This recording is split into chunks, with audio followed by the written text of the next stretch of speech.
What's going on, people? This is the one and only Swing, and you're locked into For Real TV. Swap.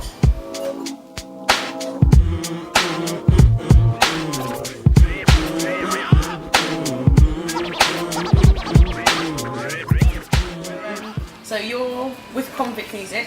I'm part of the Convict Music family, yeah. Family, right? Okay. So then, explain that when you say you're part of the family. Where have you kind of branched off with? We are kind of like my deal is actually with the UK for this album. Is actually with the UK-based label called 3B, who go for Universal.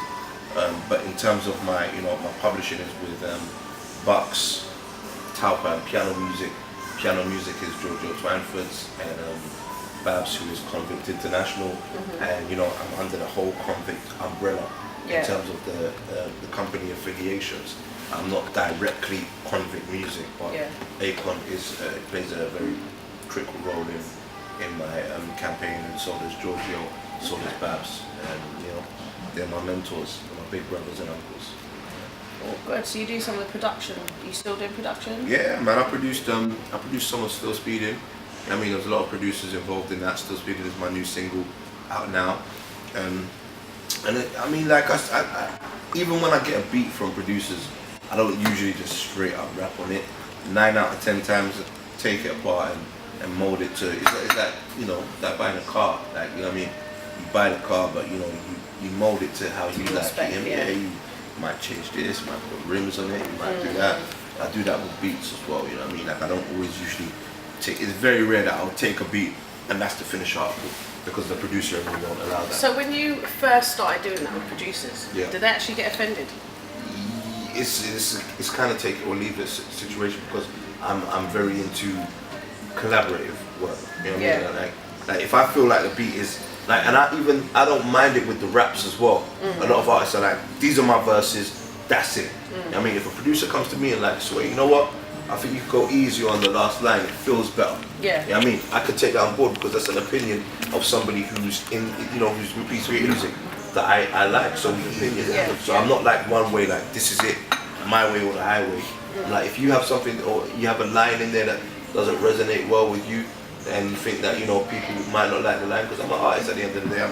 I'm in my own world. Sometimes I might say something that might offend and not mean it that way. But if someone from the outside can look at it and say, you know what, this could potentially be offensive, I will change it. I'm not stubborn in that sense. So it's always a two-way relationship with me and the producer. So you said, how do you think the UK music industry can actually move forward? Because right now it is actually taking off really well for the past few years. It's dominating. Yeah. How do you think it can actually move forward in terms of getting more artists out there? What do you think the artists need to do in terms of getting themselves out there? I think the artists need to remain creative. I mean, understand the change in the trends, keep evolving, understand what's going on outside of our genres. You know what I mean? What's happening in this scene, what's happening in that scene, and feel free to collaborate. Music is you have different genres of music, but really it's the same thing, innit? It's all sound vibrations. You know what I mean? It comes from different angles. You know what I mean? And if you can collaborate with other people who have a different take on things, you can then create new forms of sound vibration. I think that people should be more open-minded. If there's a record hits, the objective shouldn't be to make a record like that.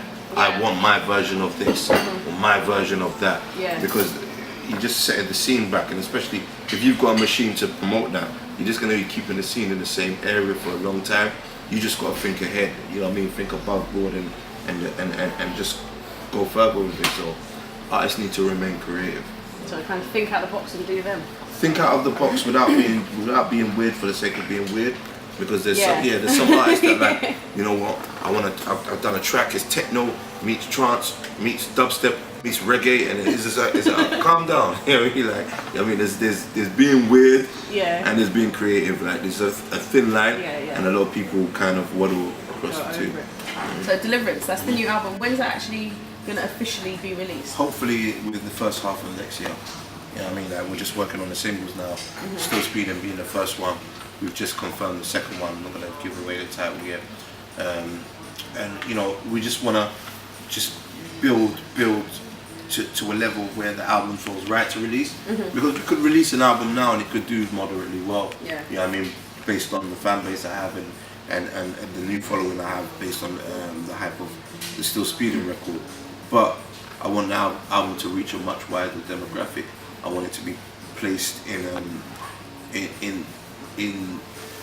a poetry kind of lane as opposed to just a music lane. I want the lyrics to be able to appeal to a wide range of people and inspire people and uplift people, because the album is all about having a good time, it's all about having fun, it's all about enjoying life, you know what I mean? It's not a morbid, it's not a dark album. There are personal issues on there, but there's always, the through line of the album is that there's always light at the end of the tunnel. I've been through lots of things in my life, great things, good things, positive and negative, and I'm still a very positive person.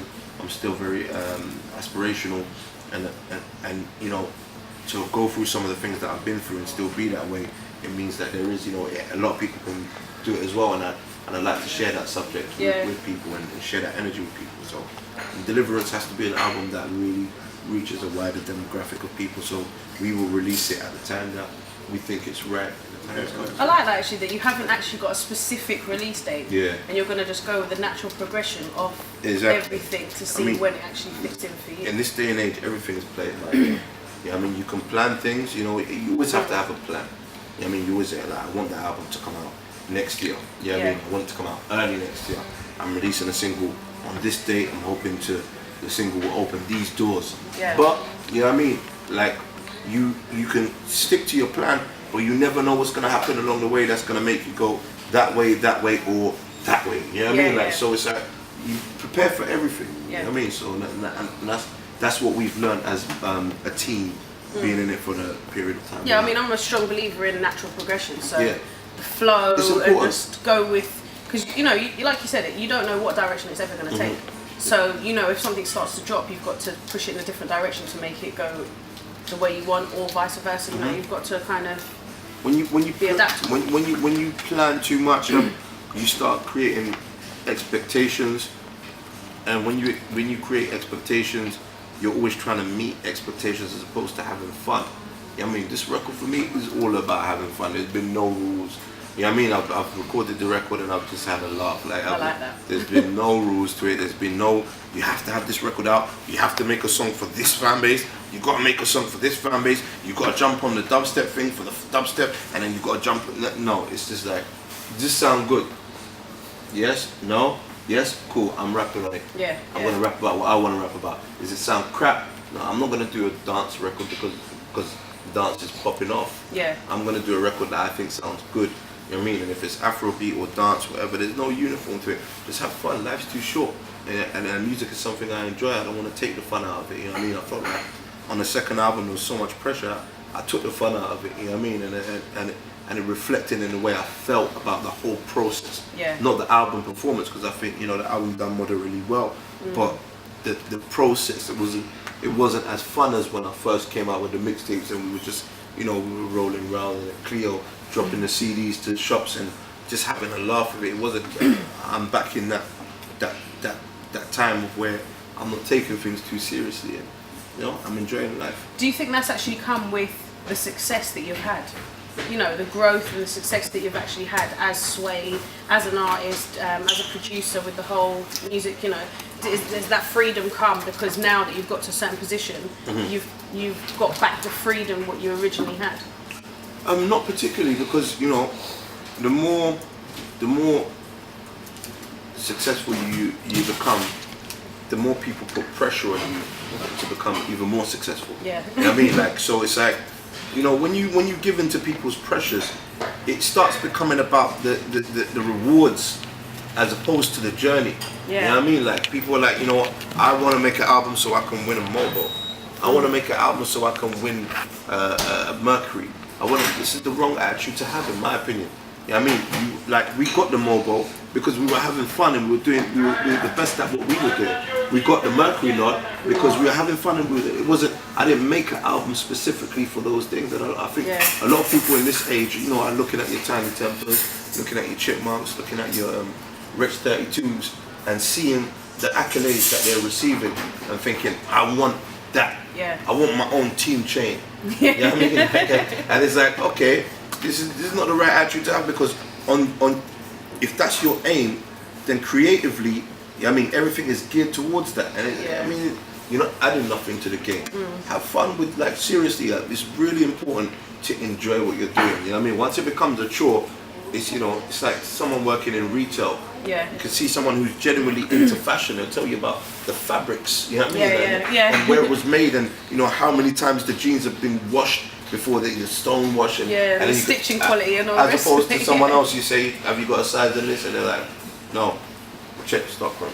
I mean, it's like, and their 8-hour shift is going to be a 25-hour shift.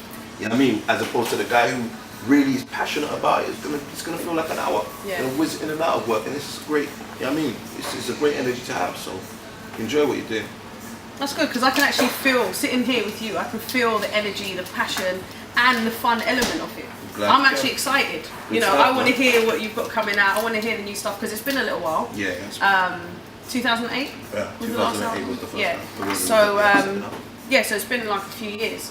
And obviously I know people are just waiting on tenterhooks. Because even when I said to one of my DJ colleagues, you know, I'm going to interview Sway today. I said, yes, when's the next stuff coming up? Because obviously if you're doing interviews, new things are coming up, new things, there's something, you know, something on the horizon. So obviously there was a bit of excitement, because I actually started as a DJ years ago, and we were playing UK music. Oh, nice. And at that stage you were, it was like 2005, 2006, so wow. you were kind of just coming out. Yeah. And even though we knew that you had been doing things before that, as part of a group and all the rest of it, but that's when your solo career was kind of... Yeah, that's when my solo career... Yeah, I know a little bit. Yeah, man. Pretty educated, I like that, man. So for us, you were one of our featured artists, and even then, you know, at that stage Plan B wasn't known.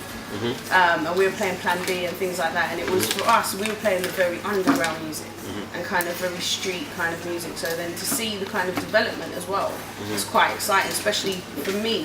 I'm very into lyrical content. So whether it's negative or positive what you're rapping about, but it has to be very kind of articulated, an articulated kind of lyrical content. So I'm excited to hear what the next project is. But I did actually want to ask, going solo, how was that to break away from, because you know you're part of 2 groups, 3 groups, and then... It was easy peasy, to be honest with you, because I've always been someone that's been my own man. I've never really been somebody that likes, I like the group thing, like in a good way. I like you know, being in a part of a establishment, a group of people, but I just don't like relying on anyone.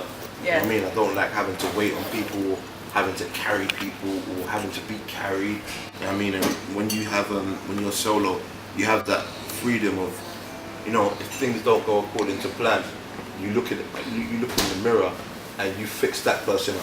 You know what I mean? And you have the control over that person in the mirror. That person, you can tell them what to do. You can tell them what you expect from them. You can tell them what you want them to achieve, and they can't shout back at you. Because you know what I mean? Like, whereas, you know, when you're dealing with a group situation, you know, a lot of personal things come. You know, there's always a favorite in the group. You know what I mean? And when you're not the favorite in the group, you know what I mean, there's always a resentment for other members of the group. You know what I mean? Or when you're not moving at the same pace as someone else. And it's a much, you know, I envy groups because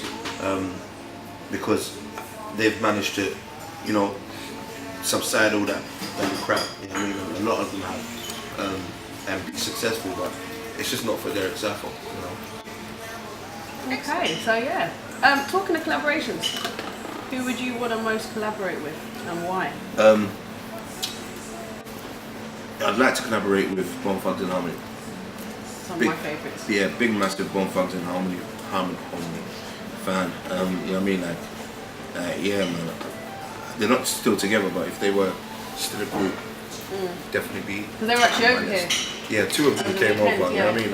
I tweeted crazy. He tweeted back, but just nothing happened with it. You know what I mean? So I actually saw them down at London KO. Oh, really? Cage fighting thing. Oh, yeah? Randomly. I didn't even know That's they were there, weird. and then I think the compare actually announced that they were there. So we were at this cage fighting event, and lo and behold, Bushkin and Crazy were there. Oh, wow. Just together. That's amazing. Randomly, yes. I was like, That's okay. amazing. Yeah. And I've been a Bone Thugs fan. Yeah. Favorite South Bone Thugs Central song? Cartel. First of the month, I think. Yeah, first of the month. That was the biggest. Yeah, it was a big, massive track. a lot of flow, a lot of energy, and just the African music scene. Afrobeats. It's Afrobeats. It's actually really blowing up over the past few years. It's kind of all of a sudden whirlwinded. Yeah.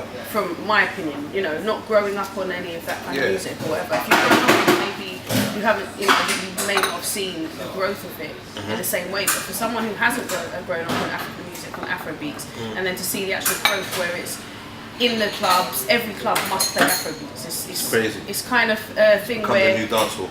Yeah, it's not.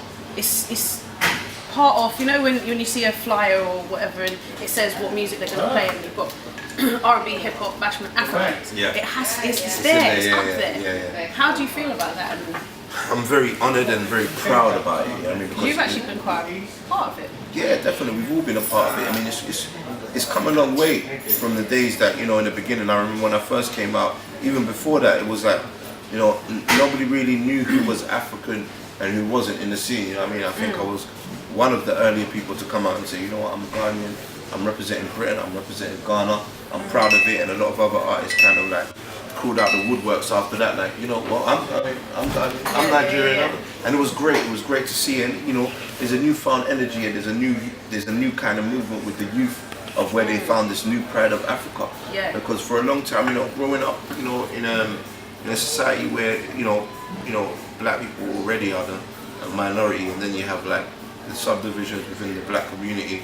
You have the West Indians, then you have the Africans. Yeah. And within the Africans, you have the Nigerians and you have the Ghanaians. Yeah. And within the Ghanaians, you have the Ghas and you have the Ashantis. Yeah. There's always been division all along the way. So to have people like myself, Dizzy, Reggie Yates, African, you know, Tiny Temper, who are African and successful, it gives people the ability to say, you know what, I'm African. So am I, yeah. It's not even about I'm this, I'm that. I'm African. You know what I mean? As a whole. And you know, and these guys have been able to reach a certain level.